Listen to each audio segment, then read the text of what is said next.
What a spectacular afternoon, what fabulous company, what a wonderful cause. My thanks to the Audubon Society, to Allison, to David, and to all of you here for coming out to mark this day and celebrate the three of us. Let me talk a bit about the ocean. As I mentioned in my remarks, this is such a precious part of our planet. Rebecca mentioned the thin veil of the atmosphere that covers our planet. Very apt. It looks from space kind of like the thinness of an eggshell or a very thin tangerine rind, not some big ocean of air that we sometimes call it.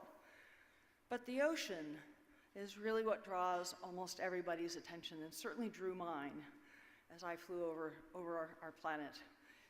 We have today managed on land to protect something like 1 out of every 6 feet of our planet into protected areas or parks, reserves, thanks to the long heritage and sound wisdom of this conservation ethos and the activities of many individuals, national leaders, political figures, many, many people in this room.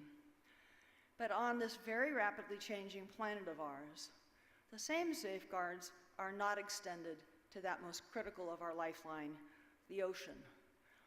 It is the ocean that gives us every other breath we take. It's the ocean that regulates our weather and our climate. Here in New York, half of the seasonal change you experience is actually set by the pattern of the tropical Pacific Ocean. You are an ocean people every day, right in the heart of Manhattan. The ocean provides a sixth, 14% of the animal protein we eat, and it removes 20 to 35% of the carbon dioxide emitted by human activities.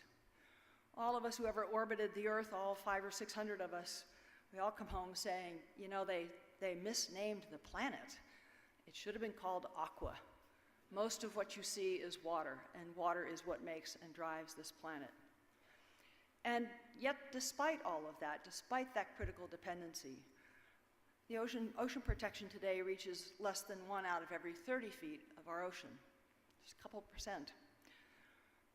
I'm grateful that under the leadership of this president and our Secretary of State, John Kerry, the United States has begun to make some significant improvements in this regard.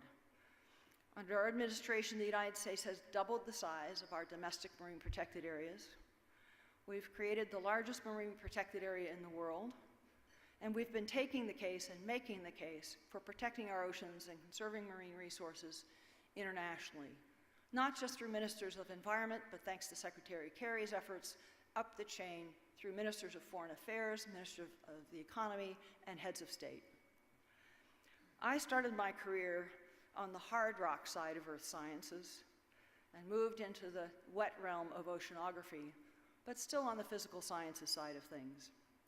And with that pathway, I would never have imagined that I might someday have the honor and privilege to play a role in advancing such important activities as ocean conservation through the work that all 20,000 of NOAA's people do. I stand here really representing all of them, very pleased and very privileged to be the figurehead for their efforts, and very honored to be part of moving our planet's conservation efforts forward and saving the vital resource that is our ocean. We've used the word hope here today, every single one of us, and I think every use has been very apt. We are what hope looks like to a bird. We are what hope looks like to our children. And we are the only hope our ocean has. Thank you again for this great honor.